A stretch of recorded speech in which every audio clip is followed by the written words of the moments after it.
Birisi şey çalıyor. 8 yaşından beri bu sanatı yapmaktayım. Terkare'den biraz bahsetmem gerekirse Terkare M.Ö. 3000 yılına kadar dayanan 5000 yıllık tarihi olan bir sanattır. Terkare sanatı gümüş işleme tellerinin birleştirilerek, kaynakla birleştirerek şekillendirmesine oluşur.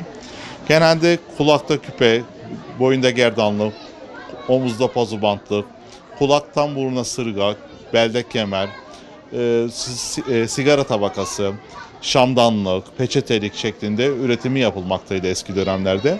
Terkare'de kullanılan motifler papatya, su damlası, genelde doğadan esinlenir, kelebek olur. Birçok terkare eserin geçmişten günümüze geldiği görülmektedir. Sanatın o denli geçmiş dönemde revaçta olduğunu ve gündemde olduğunu göstermektedir. Kısaca Terkare'yi tanıtmam gerekirse emeğin şekil bulmuş halidir. Terkare'den Göbeklitepe'yi işlediğimde ilk önce insanlık tarihinin bu buluşla birlikte değiştiğini düşündüm. Ve bu eserin bundan 10.000 yıl evvel insanların yapmış olduğu bu eseri ben de kendi sanatımla icra etmek istedim. Yaklaşık benim 6 aylık bir süremi aldı. Tabii bunu birebir yapmadım. Boş kaldığım zamanlarda şekillendirmeye çalıştım sanatımla. Yaklaşık 12.450 parçadan oluştu. Eserin bir sütununda turna figürü var ki Göbeklitepe'de de turna figürü var.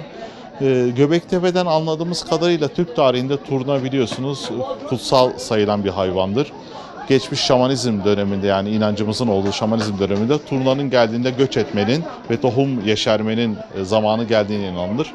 Bu da Göbeklitepe ile birlikte Türk tarihimizle özdeştiğini düşünerekten Türklerin Anadolu'ya 1071'den daha önce geldiğini kanıtıdır diyerekten bunu bir eser haline getirmeye çalıştım. 12.400 parçayı birleştirerek bu eseri tamamlamaya çalışıyorum. Tabii ki Göbeklitepe'yi bilenler gelip hayranlıkla izliyorlar. Sağ olsun takdir eden de var.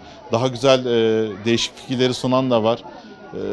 Bayağı bir ilgi odağı oldu. Özellikle Ahlat'ta ilk defa birebir ziyaretçilerle buluştuk. Aslında Göbeklitepe'yi bir sergi olarak açacaktım ama burada davet gelince burada ilk önce sergilemeyi düşündüm. Zaten daha tam olarak bitmediğini görülüyor görselde de. İnşallah daha bittiği zaman daha farklı, daha görseli, daha farklı güzel bir şekil almış olacak.